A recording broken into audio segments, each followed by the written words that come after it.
Yusi Fembus. Nah, siang ini kita bareng sama Bro Denny. Iya. Gimana kabarnya? Sehat, mantap. fine. Oke. Jadi kita di Yusi Fembus untuk podcast hari ini, kita tuh lagi ada di salah satu bisnisnya Megagroup. Di mana ini?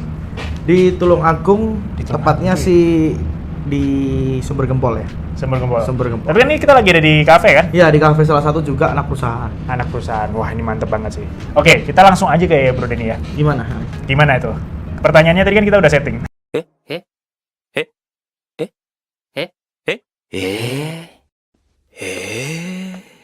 Oh, Enggak. Canda. Jadi ini kita mau tanyain untuk sejarah dari family business Megagroup. oke. Gimana sih ceritanya bisa sampai segede ini sekarang, bahkan bikin anak perusahaan kafe loh. Nggak ada hubungannya tapi tiba-tiba jadi gede. Dari bangunan, ada kafe, nanti next ada apa lagi nih? Bisa sejarahnya dulu nih. Oke, Kita kan sejarah ya. kepo gitu. Berarti kalau sejarah, kita kan bicara ke arah kedua orang tua. Founder ya. Oh, jadi ini family business ya, murni ya? Family business, murni sekali family business. Oke. Murni, nggak ada campur tangan orang lain. Hmm. Nah, itu dimulai dari tahun 93. 93. 93. Udah lahir belum? Belum. Jadi belum sebelum lahir ya? Iya, saya 95. Jadi sisi 2 tahun lah. Nah, jadi ketahuan umurnya. Iya dong. Nah, dari 93 itu start awal ngontraknya petak kecil ya, saya agak lupa nih, saya belum lahir. Nah, agak lupa. Kecil banget kontrak. Ya, yang kontraknya siapa nih? Papa Mama? Papa Mama itu memang dari 93 kontrak. Ukurannya nggak gede kok. Terus habis itu dia itu mulai dari keramik granit potongan yang nggak ada dusnya. Masih sisa-sisa bayar reject pabrik istilahnya. Keramik buat Iya, lantai nih? Buat lantai. Oh. Keramik buat lantai. Hah? Nah itu mulai itu berjalan bertahun-tahun, ya mulai merintis ke arah distribusi dulu. Distribusi, oke. Jadi toko tradisional lumayan, jadi toko eceran. Terus setelah itu di 2018 ya, langsung kita bikin supermarket. Supermarket retail bangunan? Iya, retail bangunan. Jadi awalnya dari toko kecil, berapa tadi? Sekitar 6 kali 10 kali. 6 kali 10 doang, dan itu ngontrak ya? Ngontrak, nggak beli, mulai dari sana, terus dari keramik potongan. Bukan keramik yang utuh ya awalnya? Bukan yang utuh, bukan yang Gila pakai sih. dus. Masih potongan, reject pabrik lah istilahnya. Gila sih, ini orang tuanya gigi banget pasti. Terus, kenapa sih Bro Denny ya tertarik dari lulus kuliah ya di UC kan? Oke. Langsung masuk ke family business di Megagroup ini. Padahal ya, kalau kita ngeliatin di luar sana, banyak temen-temen dari yang kuliah ya, itu adalah yang nyobain dulu di kerja tempat lain lah, ada juga yang lanjut sekolah, bahkan ada yang keluar negeri. Kenapa sih Bro Denny mau balik lagi ke Tulungagung ngerjain Megagroup? Kan kita kayak, ngapain coba? Apa sih yang dipikirin waktu itu? Yang saya pikirkan ya, sebenarnya sih nggak ada ya. Sombong amat. Gak ada pikir sama sekali mau kesini loh. Ya gara-gara lingkungan, dari saya SMP kelas 3 itu saya udah diajak ke keliling jadi sales, ikut sales ke toko-toko. Dari SMP? SMP kelas 3. Juga di SMP kelas SMA kelas 3, itu kelas 2, SMA kelas 2 ya. Udah diajakin ke supplier, pabrik-pabrik keramik. Ke produsen ya? Ke produsen. Lu ikut perhatiin diem. Ikut perhatiin diem. Gitu dong. Nggak boleh ngomong nih. Nggak boleh ngomong. Lu nih kalau mau ngomong nimpalin yang ringan-ringan lah. Yang ringan-ringan. Ringan-ringan, lu timpalin aja. Terserah mau makan apa di Surabaya waktu itu ya. Surabaya ataupun Jakarta, terserah mau pilih apa. Orang tua dukung lagi. Ini iming-iming. Jadi goalsnya kuliner. Gara-gara Jalan-jalan. Habis makan kan pasti kalau orang bisnis kan kuliner kan, ke kafe atau kemana kan. Nah, sehabis itu di SMA kelas 3 waktu saya liburan SMA, saya masih ingat. Jadi kasir juga pernah. Jadi kasir? Jadi toko eceran, toko kecil. Jadi kasir. Anak ini nggak bakat bilang. Masa ada nota konsumen harus bayarnya misalkan 1.500.500 perak atau 1.500 gitu adanya. Harusnya kan saya ini sekalian segitunya. Jadi enggak, saya bulitin 000-nya. Saya cuma bayarnya 1.500.000 gitu doang. Buletinnya malah ke bawah ya? Ke bawah, bukan ke atas. Rugi keles. Ini anak nggak bakat nih. Tapi kan mereka beliau-beliau ini melihatnya luar biasa. Oh, ini caramu untuk menarik konsumen gitu loh. Tapi mungkin jalan bukan di sini. Mulai dari situ ya masuk Fembus semester 4 ya. Semester 4 masuk ke UC. Itu udah ada yang dulu ada program apa namanya? Magang ya? Magang. Iya, magang di gudang Fembus. keluarga. Bener. Jadi orang gudang, angkat-angkat juga. Di gudang sendiri? Angkat-angkat juga. barang-barang yang istilahnya udah waste mau dibuang sama papa mama, lu bisa jual. Itu Padahal itu udah nggak dihitung ya? nggak hitung. Pecahan-pecahan Itu pribadi lo. Oh. Itu pribadi lo. Habis itu semester 5, semester 6 gue nyoba nyales di Jakarta, beberapa temen ada kecantol project segala macam. Nyales keramik. Nyales keramik sama saniter, dapat perumahan waktu itu sekitar kloset ya, saya masih ingat kloset itu monoblok 50 biji. 50 biji itu berapa duit tuh kalau? Satu bijinya 1 juta, berarti 50 jutaan lah. Buset, pertama kali pertama nyales kali langsung langsung 50 juta. Tahun berapa itu? Semester 5, semester ya? Semester 5, semester 6 ya? 2000 berapa itu berarti? Saya lulus 2018, berarti kurangin 2 tahun ya? 2 tahun, Ya. 2016, Iya. 50 juta ya gede lah. Gede kan? Gede lah. Nah. Pertama kali kali. Itu kan harga jualnya, modalnya beliau kan misalkan modalnya kan 600 atau 700. Nah, 100.000 cuannya kasih saya. Wah, anak kuliah 5 juta, bro. Kapan lagi? Kenapa nggak cari tempat lain? Padahal kalau tempat lain kan anaknya satu dari UC lagi. Harusnya dapat posisi bagus tuh. Pertama, kalau kita kerja di tempat orang, kita akan terikat jam kerja. Betul kan?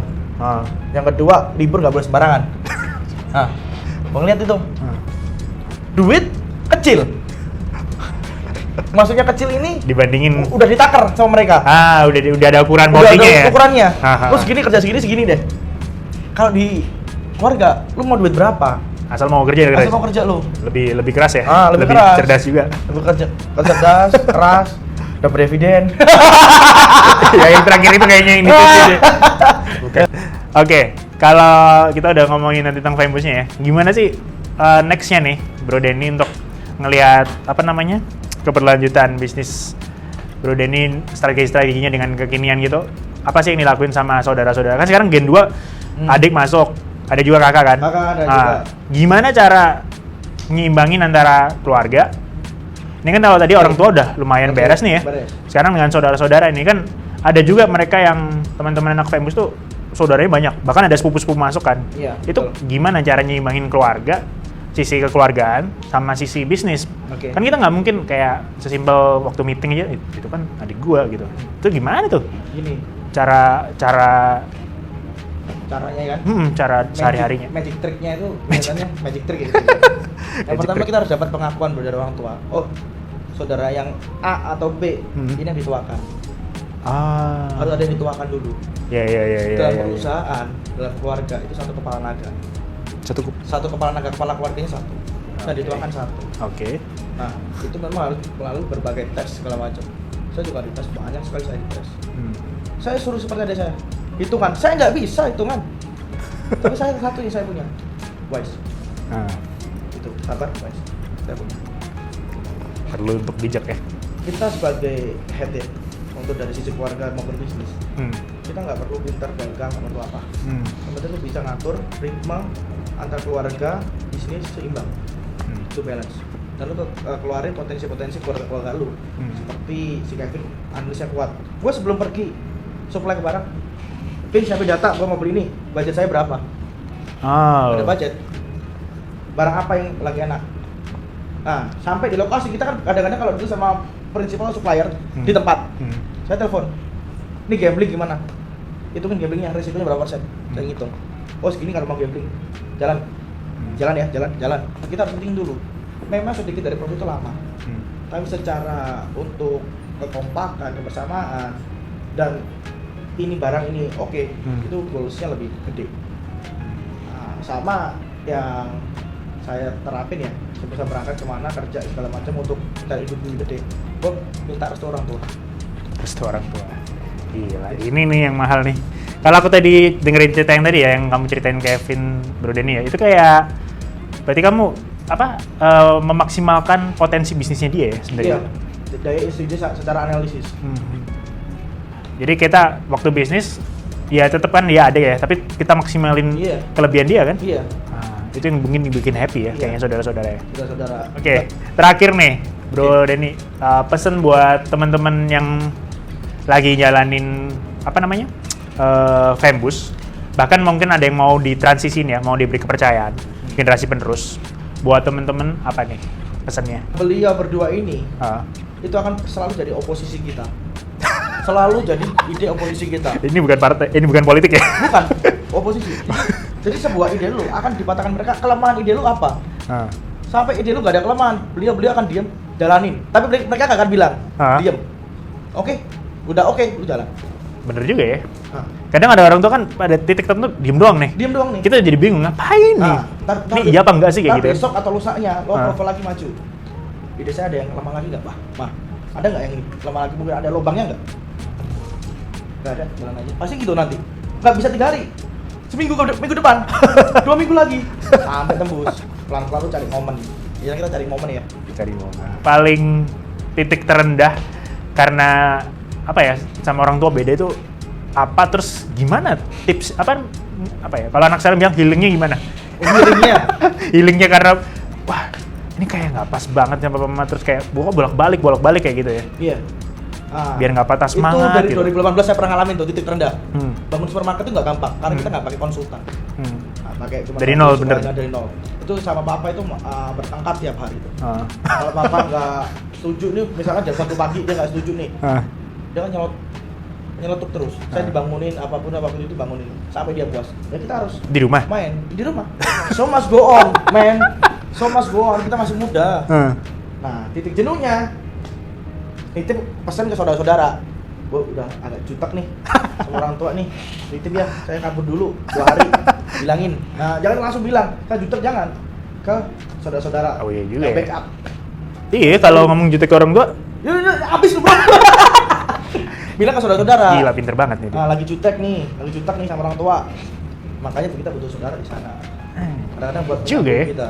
Ini bener nih, tipsnya bagus banget nih. Iya, kalau jutek lu jangan bilang. Tapi mungkin orang tua nggak akan telepon lu, dia udah paham. Karena dibilangin sama saudara-saudara, adik-adik, kakak-kakak kita. Dibilangin pasti. Nggak diganggu dulu. Nah, kalau udah bingung, udah mabur kemana, balik ke rumah lagi. Ayo kerja lagi, udah fresh. Jadi jalan-jalan boleh ya? Jalan-jalan ngelakuin hobi boleh ya? Asal ada limitnya tadi ya? Limit loh, 2 hari atau sehari loh, jangan lama-lama bro. Itu namanya Itu mah kabur. Itu mah kabur. Jadi tipsnya buat teman-teman anak Fembus tuh, orang tua emang benar-benar harus perhatiin ya? Ya, restu lah, dapat dulu Restu. restunya lah. Lu kalau udah dapat restu ya, lu mau cari duit berapa berapa ini bro? Gini doang bro. Mantap. Oke, thank you Bro Denny. Thank you. Semoga sukses. Amin, amin. Jangan lupa teman-teman kalau cari bahan bangunan ya. Jualnya apa sih? Coba promoin dikit. Keramik granit saya jual. Ah, Ya, bahan finishing lah ya, kita bilangnya bukan dari dasar ya. Bahan finishing. Tetapi ya jangan patah semangat dulu. Kemarin udah ketok palu sama orang tua nih. Mau bisnis apa ke depan? Oke. Dari dasar lah nanti. Sip. Oke. Thank you. Bye-bye. Bye-bye. Thank you.